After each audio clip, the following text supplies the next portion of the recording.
Okay, so ayan, excited ako kasi finally ma-i-video na natin. Kailan ba dumating kahapon lang, no?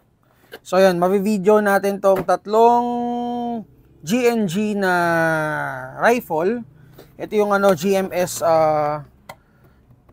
units. So GMS SBR, GMS Striker, at saka GMS na CQBR. Una ko na itong ipakita sa inyo, guys. Ito yung SBR. Lapit mo konti dito para makita nila yung details. Ayan yung unit. Sobrang ganda, guys. And hindi ko nabanggit kahapon na naka-gate aster pala siya. Ito, pakita natin. So ayan, naka-gate aster siya. And then stock na AEG, reinforced na rin internal parts. So mid cap is 30 rounds. Ano pala, no? Sobrang baba pala nung ano, nung cap nung ano magazine niya. Ito yung magazine niya, guys, so sobrang pogi. May dummy bullet sa loob. Yun nga lang, 30 rounds lang. Pero okay pa rin, di ba? Kung pamorma, sobrang pogi. Sana magkaroon tayo ng ganitong ano, extra magazine. Ayan yung unit, so SBR. Polymer yung receiver niya. Para siyang ano, GNG bato. And then, yung front assembly niya, polymer din. Ayan, naka-quadrail siya. And then, may under rail na rin for grip, attachment, or kung ano man gusto nyo i-attach dyan. And then, naka-suppressor na siya, guys. Mga 3.5 inches to na suppressor na nakapasok dun sa loob ng handguard. Oo nga eh. Himala nga hindi naka paborito nyo ngayon, siguro yung mga units ngayon lalabas na po mga naka-suppressor. Kasi before, nakita nyo naman, di ba? From ARP to FAR 9, FAR 5, 5, 6, lahat naka-compensator or naka-loudiner. So ito, may kasama na rin siyang front and rear sights. Ito yung fiber optic sights, yung front. Pag nakatupi, ganyan yung itsura niya. And medyo kung i-elevate mo or gusto mo pataasin, hindi mo makuha yung spot mo, pwede ito itaas. And then adjustable yung rear sight niya. Pati yung front sights niya, guys, adjustable din. Purong polymer. Again, polymer yung front assembly, polymer din na receiver.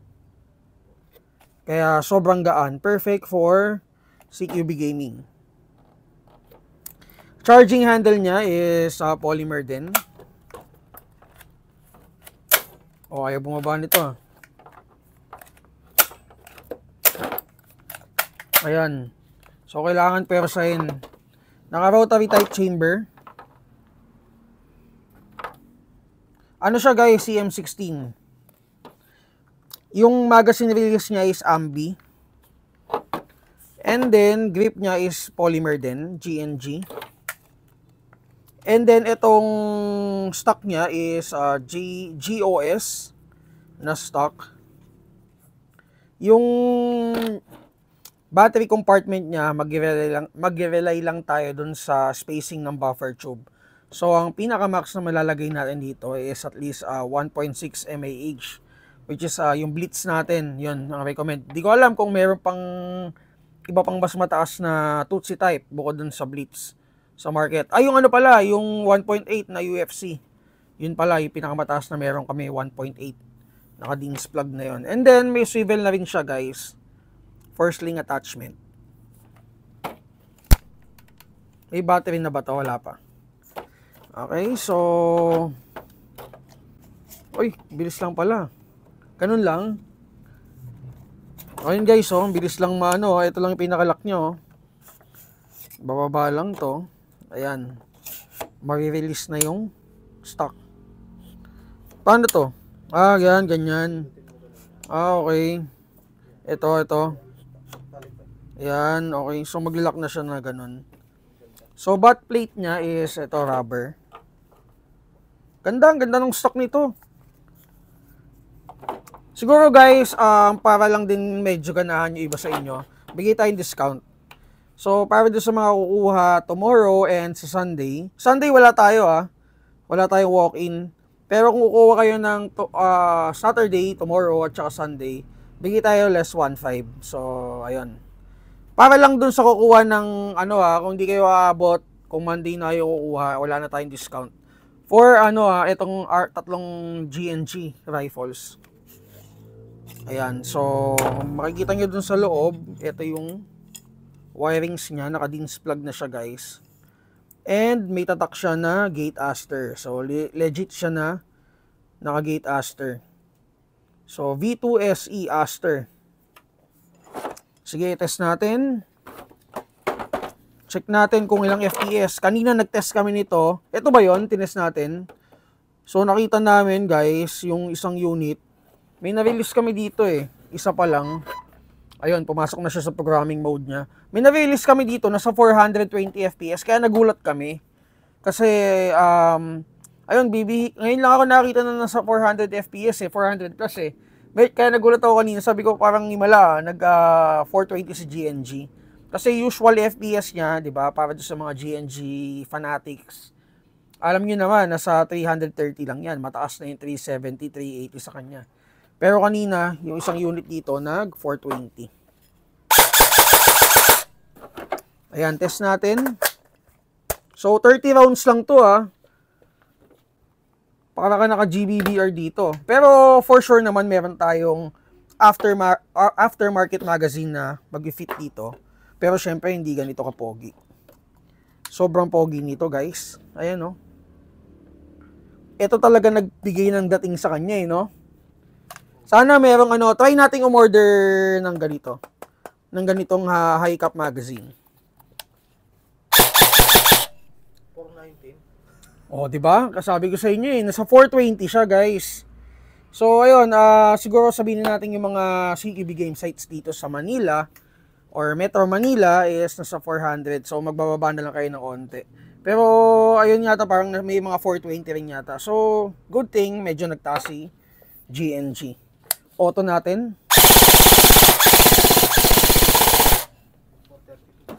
Oh, grabe. Nag-432 pa. So, grabe. Nasa 410. Sabihin na natin 410 to 430 out of the box. GNG SBR. GMS, CM16 GMS SBR. Ayun. So, ganda. Kanina, guys, ang tindi ng staccato. Puro release is staccato talaga kanina. Sobrang, wala akong masabi doon sa staccato. Sobrang ganda rin talaga. Okay, so punta tayo dito sa, GNG CM16 GMS Striker. Ayan, so pasensya na kayo. Medyo nagmamadali ako kasi tatapusin ko yung Squid Game eh. So, kung di ako mag-reply mamaya, guys, pasensya na kayo. Medyo, lang tayo, unwind lang. Okay, so, ito guys, yung yung unit. Ayan, so, kamukha niya si, si FAR 556, na iba lang yung bot stock. Ito, sobrang laki ng bot stock, Tingin ko kasi dito 2.2, no? Okay, 2.2. Teka, check lang natin yung mic natin, O yan. So, ito yung unit, guys. O, kung medyo ang gusto nyo, trip nyo, medyo mas mahaba ng onte. Ito, meron tayong mas mahaba, GMS Striker, na CM16 din. Ayan. So, yung magazine niya rin, 30 rounds. Ganito rin. The same dun sa SBR. Pero again and again and again, kung ang laruan nyo is CQB, yun, perfect yun para sa inyo. Ito, hindi naman sobrang kahabaan, pero tama lang. Pang CQB pa rin. So, ang adjust nito dito, ayan. Okay, so itest na siguro natin. And by the way, guys, ito pala na-fold, ayan. So, di ba yung nakita niyo yung FAR 556, na-fold siya sa dalawa. Ito, na-fold lang yung front assembly.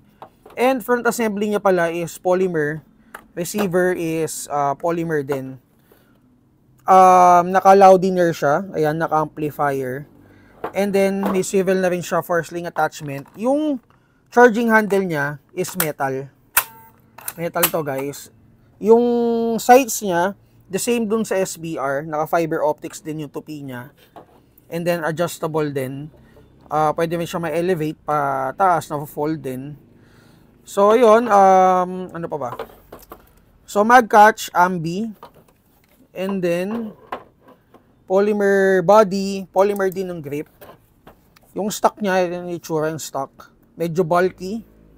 Pero goods pa rin, lalo na goods to pagka kumasya yung ano, kumasya yung 2.2 LiPo. Kasya no, kasya.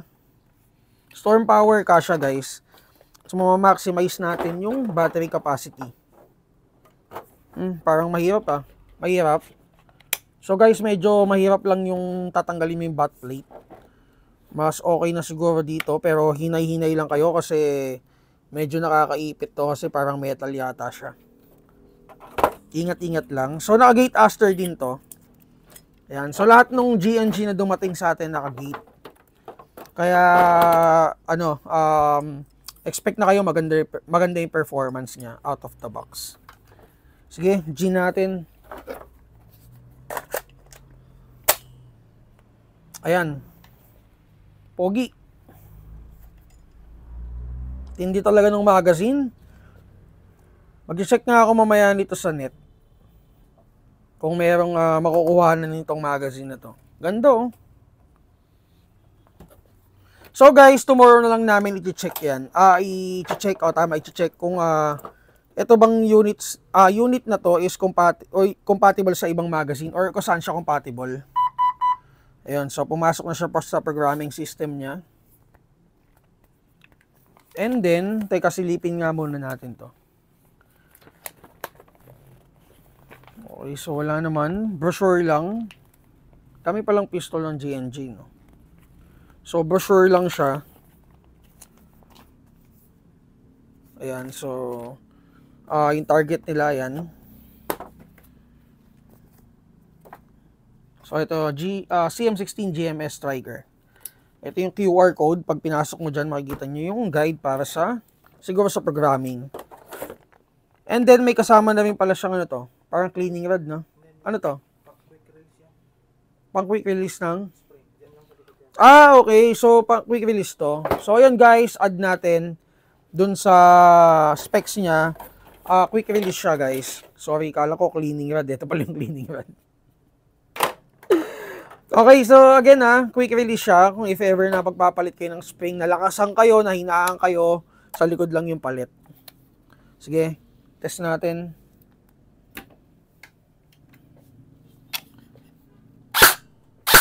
Ayun no. So eto guys, itong pinuputok ko ngayon, mas naramdaman ko na medyo mas mabilis yung response niya. Hindi ko alam pero for sure naman the same naman sila ng spec. Pero mas naramdaman ko yung medyo parang mas smooth. Hindi ko alam kung bakit. Sige, full auto ko. Ayan, 441, grabe oh. Ngayon lang ganyan si GNG.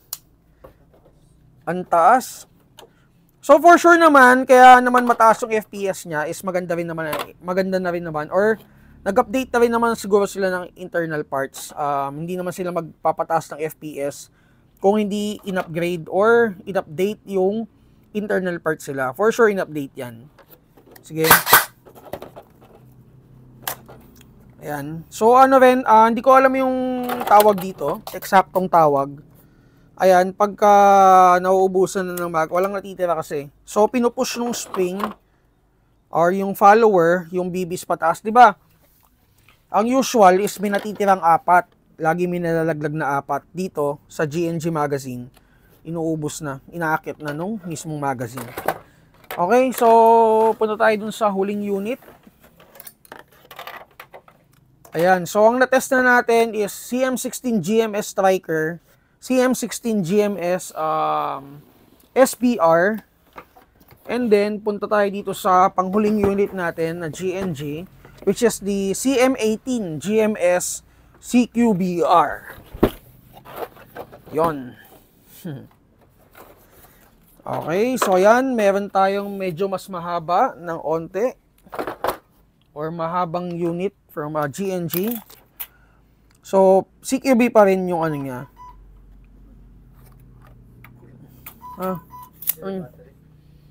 Ha? Lobot siguro, no? Takot ako, ha? Ano, no?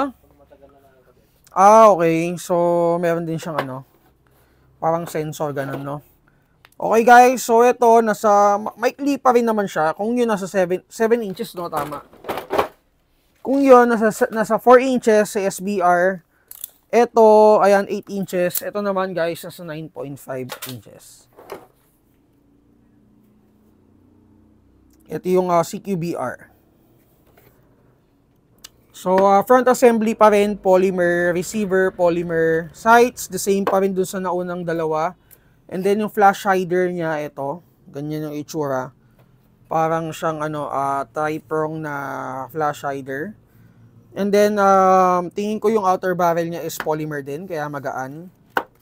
Kasi kung metal yan, medyo may onting bigat, hindi balance yung yung distribution ng weight. So hindi ko naman naramdaman sa kanya yon. So I think yung outer barrel niya is polymer din. And then metal charging metal charging handle. Tigas. Tigas talaga, no. So doon sa mga nauna, matigas yung ito rin yata. Ayoko na, hindi ko na i-open. So, yung stock niya is para siyang SL stock. And then yung battery, ito medyo magaan yung yung pindutan.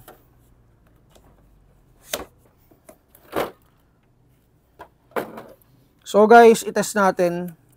Ayun naman nabanggit ko naman na yung the same naman sila lahat. At saka pala guys, ito may kasama tong ito yung mismo programming guide ni Aster. Ito, kasama na dun Aster SE. And makikita nyo dito kung paano i-setup, ano yung mga tawag dito, specification or nagagawa ng mismong gate. Firing mode na sa semi-auto, binary, semi-burst. Ayun yung mga settings. And then pre-cocking.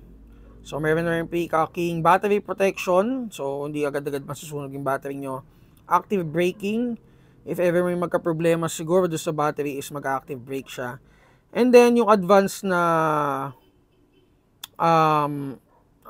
nasa dulo ng dila ko, basta may advanced something, ay nandito na lahat yon guys. Check nyo na lang.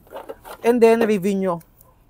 For sure may mas maganda pang review si GNG compare dito sa ginagawa nating pag-review.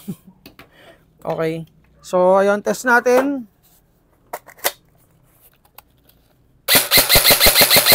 Ito medyo mas mabilis. Ilan? Ito medyo mas mababa yung output ng semi. Ayan. Auto. Ayan, 430. Nag-430. 410 to 430 din out of the box. So guys, again, ito yung mga GNG units natin. So kung kukuha kayo tomorrow at saka by Sunday, meron kayong less 1,500. So yun, check in na lang sa Google Drive natin to. And kung di ako nag-reply, for sure nanonood ako ng